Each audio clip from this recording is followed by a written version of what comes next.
வீட்டுக்கு ஒரு விஜய் உருவாயிருக்கான் அப்படின்னா வீட்டுக்கு ஒரு தற்கூரி உருவாயிருக்கான்னு அர்த்தம். வீட்டுக்கு ஒரு விஜய் உருவாயிருக்கானா வீட்டுக்கு ஒரு அப்பம் பேச்ச கேட்காத பிள்ளை உருவாயிருக்கான்னு அர்த்தம். வீட்டுக்கு ஒரு விஜய் உருவாயிருக்கானா தன் பெத்த பிள்ளையே மதிக்காத ஒரு விஜய் உருவாயிருக்கான்னு அர்த்தம். வீட்டுக்கு ஒரு விஜய் உருவாயிருக்கானா ஒரு தரம் கெட்ட கேடுகட்ட கேவலமான இழிவான அரசியலை பண்ணக்கூடிய தன்னை மட்டுமே பெரிய ஆளாக நினைக்கக்கூடிய ஒருத்தன் உருவாயிருக்கான்னு அர்த்தம். அப்படிலாம் எந்த வீட்லயும் தமிழ்நாட்டுல உருவாகல. எந்த மக்கள் செல்வாக்கு இருக்கு? எந்த மக்கள் போடுறது இன்னீங்க? எந்த மக்கள் பிரச்சனை விஜய்?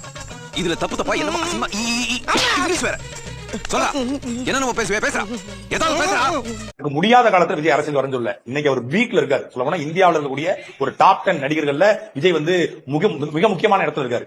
150 கோடி ரூபாய் சம்பளம் வாங்கக்கூடிய இடத்துல இருக்காரு.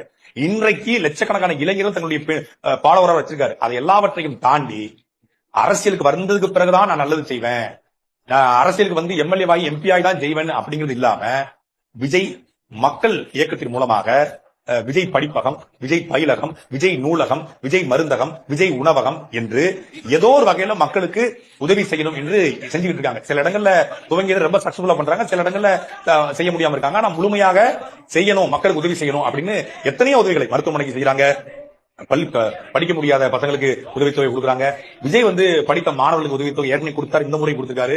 ஒரு நடிகர் இவ்வளவு பரபரப்பா இருக்கும்போது நெல்லை சென்னை வெள்ள நிவாரணத்துக்கு வந்து நின்று ஒரு நாள் முழுக்க நிவாரண பொருட்களை வழங்கிட்டு போறது, அந்த கிரௌடுக்குள்ள நின்று நிக்கிறதுலாம் பெரிய விஷயம். அது சாதாரணமா யாரும் செஞ்சிட மாட்டாங்க. யாராவது ஒருத்தர் கொடுத்து செஞ்சு சொல்லுவாங்க, இல்ல வந்து உதவியாளர் அனுப்பிடுவாங்க. அப்படி இல்லாம இறங்கி போய் மக்களுக்கு செய்யணும் அப்படிங்கிற எண்ணம் பாராட்டுக்குரியது. அது இங்க பல பேருக்கு உறுத்தல் கொடுக்குது. அரசியல் என்பது யாரும் அப்ப வீட்டு சொத்தும் கிடையாதுல்ல.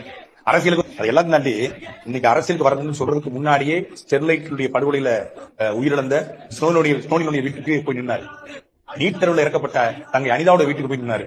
எந்த நடிகரும் வரல ஜல்லிக்கட்டு போராட்டத்துல, முகத்தை காட்டல. ஆனா அப்பவே மாஸ்க் போட்டுட்டு கேப் வச்சுட்டு போய் நின்னாரு. அப்போ அவருக்குள்ள இருக்குள்ள அந்த சமூக பற்று ஏதோ ஒரு விதத்துல பல்வேறு வடிவங்கள் இருக்கிறது. எல்லாத்தையும் தாண்டி ஈழ படுகொலையில மிகப்பெரிய ஆர்ப்பாட்டத்தை நாகப்பட்டினத்துல போட்டு அந்த ஆர்ப்பாட்டத்தின் மூலமாக இலங்கை அரசை அன்றைக்கு வீட்ல இருந்த ஒரு நடிகர் வன்மையா கண்டிச்சாரு. மீனவர்களுடைய படுகொலைக்கு கண்டிச்சாரு. காவிரி பிரச்சனையா இருக்கட்டும், எல்லா பிரச்சனையிலும் தன்னுடைய சமூக பற்றை காட்டியவர் இன்றைக்கு அரசியல் வர்றாரு.